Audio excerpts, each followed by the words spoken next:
MMA fans and media are the most "what have you done for us lately" crowd of any sport.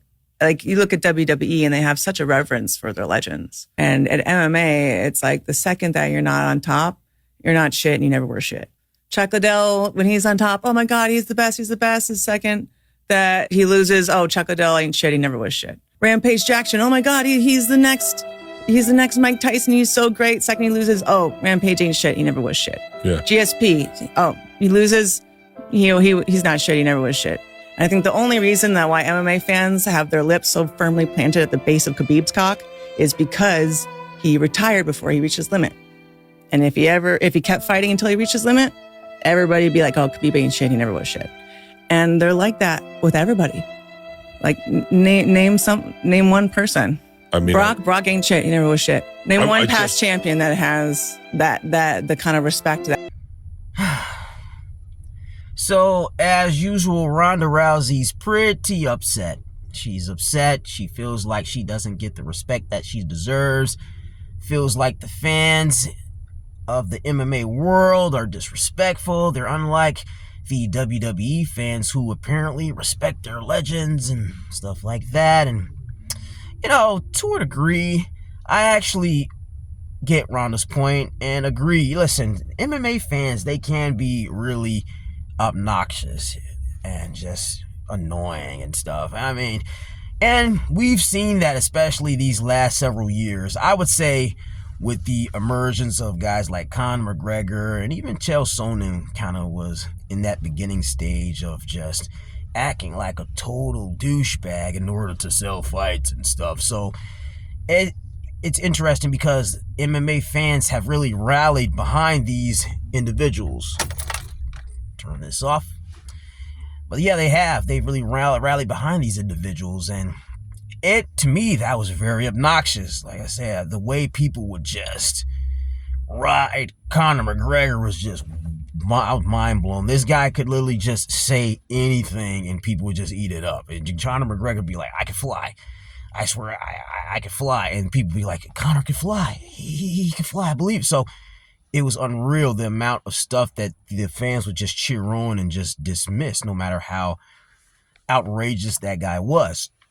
And so fans, the MMA world can be kind of fickle to an extent. But that being said, I have to, on the other hand, disagree with Ronda. I feel like MMA fans are pretty respectful to their legends. I mean, if you look at GSP, everybody loves GSP. Everybody loves Chuck Liddell and Frankie Edgar and Demetrius Johnson's Mighty Mouse. No one really disparages these guys. No one really does that. They love these people. The problem with Ronda is she's not a likable person.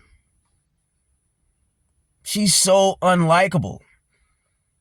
That's why MMA fans, as she would say, undermine her or discredit her and disrespect her is because she's not a likable person. Ronda's a bitch.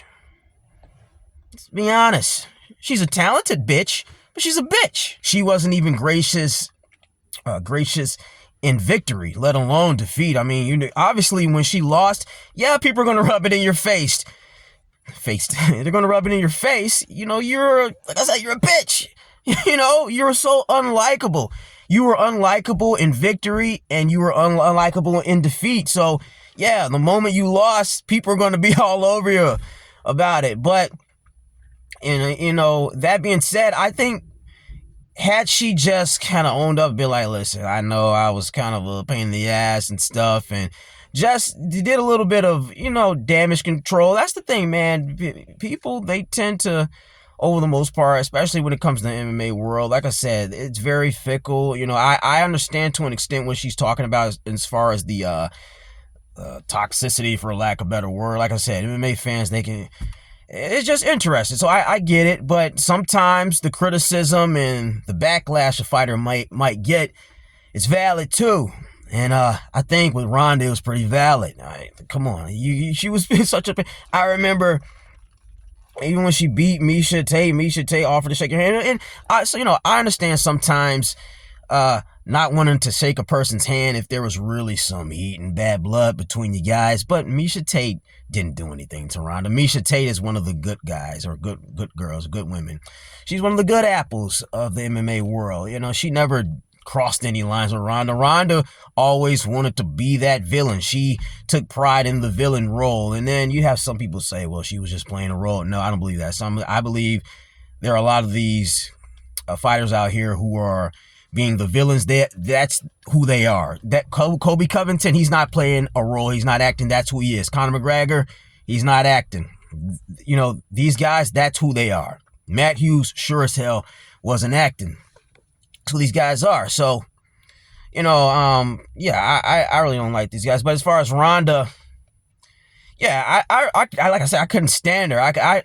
If you've seen enough of my videos, you know how I feel about the concept of good and evil and villains and stuff. Cannot stand them. If you want to be the bad guy and you relish being the villain and stuff like that, well, fuck you. You know, that's how it is. And that's how the fans are going to look at it, especially if you lose. You know, Ronda has this mentality where she thinks just because she's good at something, or a person in general is good at something, they get a pass to be a pain in the ass or a horrible person or a bitch. And that's how she is. She has that mentality. And some people, and well, I don't know about some, but there's a lot of people out here who don't stand for that. They'll say, all right, yeah, you may be talented at this, you may be good at that, but if you're a horrible person, fuck you. They don't care what your accomplishments are or your achievements are.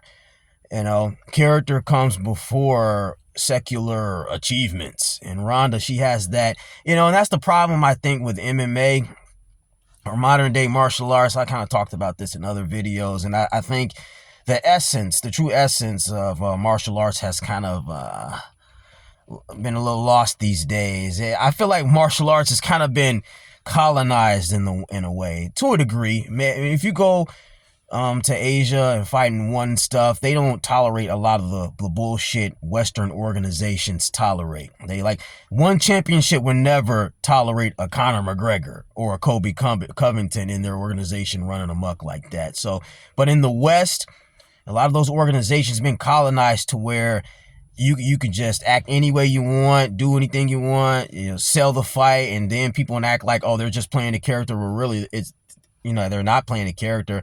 That's who these people are. That's their real personalities. Matt Hughes was not playing a character. Colby Covington is not playing a character. And Conor McGregor is not playing a character. And Ronda wasn't either. And then, you know, Ronda, she has that mentality where she thinks, hey, I'm a champ. I was smoking people. So whatever, as far as character flaws, whatever, who cares? I'm the champion. I can do whatever I want, you know, and people don't co-sign that. Yeah, I think the most we probably see people co-sign that, even Joanna Jacek had that way about it to an extent, but I think the most we've ever seen people co-sign that was with Conor. Conor was just doing outrageous thing after outrageous thing. Even when he lost, after he lost, fans were still you still had that weird cult-like crowd just defend him. But Conor is amazing. Conor, he just has that energy. It's like almost similar to like even like a Donald Trump, or even you even see it with Andrew Tate to an extent. You know, some people just have that sort of, I don't know, little quote unquote gift. Unfortunately, these guys use the gift in a negative way, but they have that gift to where they can just say anything and people will just dismiss it. Like Andrew Tate can go in the middle of Times Square or down like London somewhere, you know, suck like 50 dudes dry and then convince the world that he's not gay. He can be like, I am not gay. I am not gay. Andrew Tate can literally go blow 50 dudes in public, big old audience right there, and still be like, it wasn't gay. I'm not gay. And everyone be like, no, Top G, he's not gay. It's just like people do that with guys like Andrew Tate, Conor McGregor.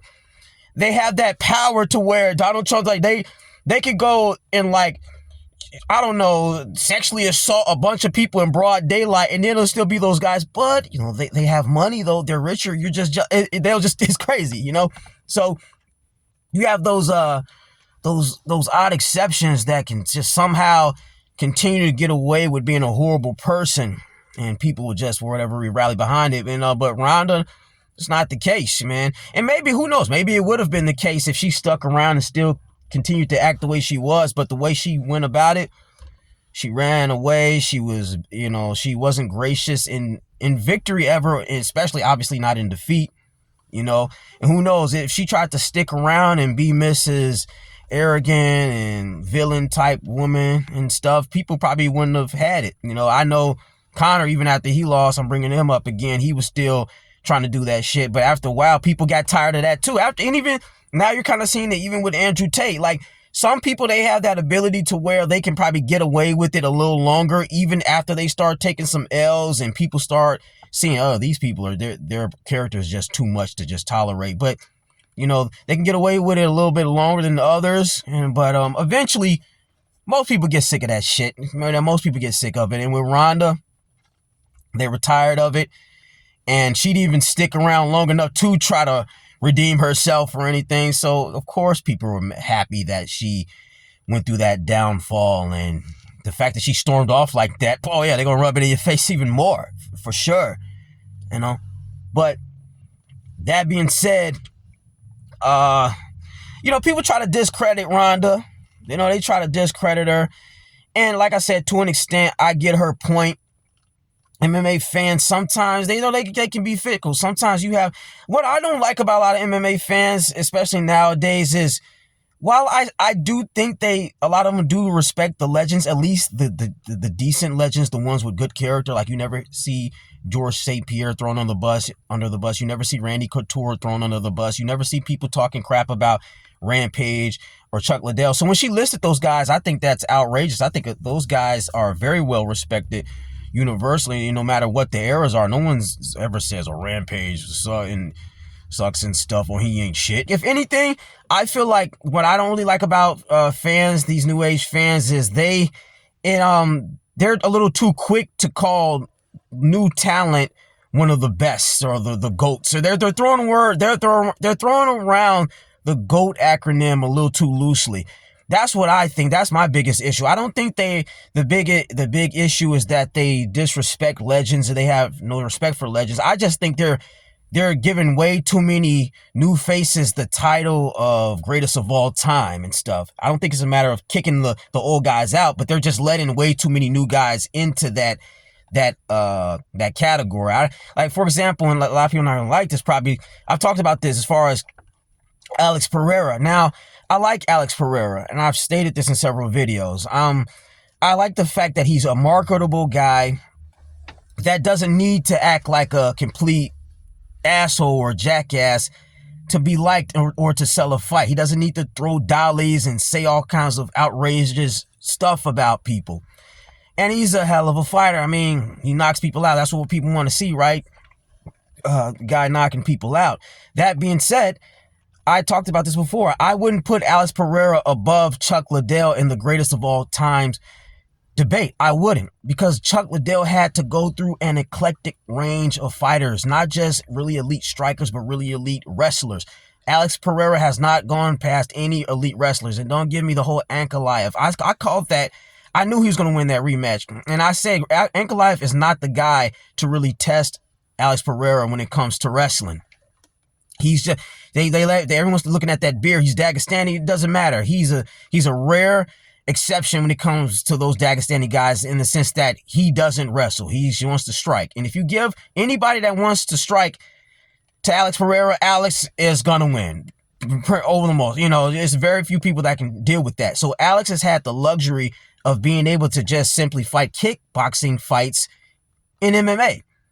So he hasn't really gone through a diverse range of fighters that can really push him in terms of really test him as far as wrestling and stuff like that. And I said this before too. It's not his fault.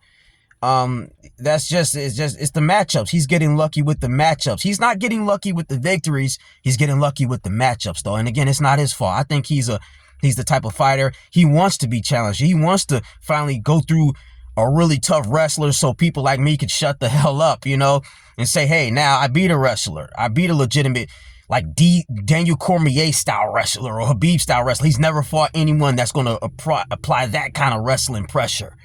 So I wouldn't put Alex, but Chuck Liddell has. Chuck Liddell has fought, seasoned wrestlers that have really pushed the pace, like on Randy Couture. He's beaten them. So I can't put Alex Pereira in that category. So if anything, my biggest issue with these fans is the fact they just give way too many people the greatest of all time title. It isn't the fact that they're disrespecting legends and stuff like that. That's what I noticed. But yeah, as far as Ronda, listen, Ronda was like, she was like the Mike Tyson of women's MMA. She was just dominating girls. Armbar, boom, boom. It wasn't even close. Just straight one-sided domination like Mike Tyson was doing, guys. No, and she had the aura, that it factor about her. So you can't take that away from Ronda. You can't. She, in my opinion, she is one of the greatest all times due to that alone. And you can say, oh, she is exposed in this like that. Well, not all of the greats were the best in every area of MMA. And stuff like, you can make the argument that Matt Hughes was a one-trick pony, but does that mean he wasn't one of the greatest out there? No, and I cannot stand Matt Hughes, hate Matt Hughes. But from just, if you look at his body of work, you can't say that he wasn't one of the greatest. I mean, he wasn't a good striker at all. And yeah, when he fought really good strikers, yeah, they beat him. And yeah, and he also beat really good strikers too, not with striking, but he was able to nullify their striking with wrestling, showing that even if you're not really good at a particular aspect of the fight, you can still impose whatever you're good at onto them and still win. And Matt Hughes was able to do that. So it didn't really matter if he was bad at striking and stuff like that. Man, Ronda Rousey, who cares? She wasn't the best striker. Her striking was exposed. Her lack of good striking was exposed. Who cares? If she would have stayed around to just, work on making sure strikers can't exploit her so easily, she could have racked up some victories that way and it wouldn't have mattered. But the whole way she went about it was wrong, if she would have just, tried to, yeah. Like I said, like the way she did it was wrong. Already she wasn't a likable person. So naturally people are going to be like, ha ha, you stormed off, you mad? Of course they were going to say that, but when people say, she was exposed, she was never good at all. You can't say that, man. You don't get like 10 or some consecutive arm bars in a row like that and say somebody isn't good. Her grappling, you put her against most of them women, none of them could hang. That isn't a person that's overrated. It's just, her, what she was really good at, it was so overwhelming that all the girls couldn't deal with it. And you just can't say that finally because one or two girls that just happened to be better at her and strike and beat her, that she was a never was. I mean, that's ridiculous. There's lots of fighters that weren't good at every aspect of the fight game that still managed to show that, hey, they're top contenders. They're really good. Yeah, but to spin this back to Ronda Rousey, people don't like Ronda not because she wasn't a decent fighter. She was a good fighter. People don't like Ronda because she's an unlikable person. And when you're an unlikable person, yeah, people are going to be a bit more harsh in how they view you and judge you. That's how it is, So that's what I think about it. Ronda Rousey, as usual, we're seeing no particular character evolution. We're seeing absolutely none of that. She's still the same childish. She's like a little brat, really. That's what she is. And it's a shame, because I think the woman's almost 40. And that, almost 40 isn't like geriatrics age or anything. There's a lot of people these days trying to make it seem like that certain ages are so old. 40 is not old, but it's certainly too old to be clueless and so lacking in self-awareness that maybe the problem is you. And I think there's a lot of evidence that shows the problem was her.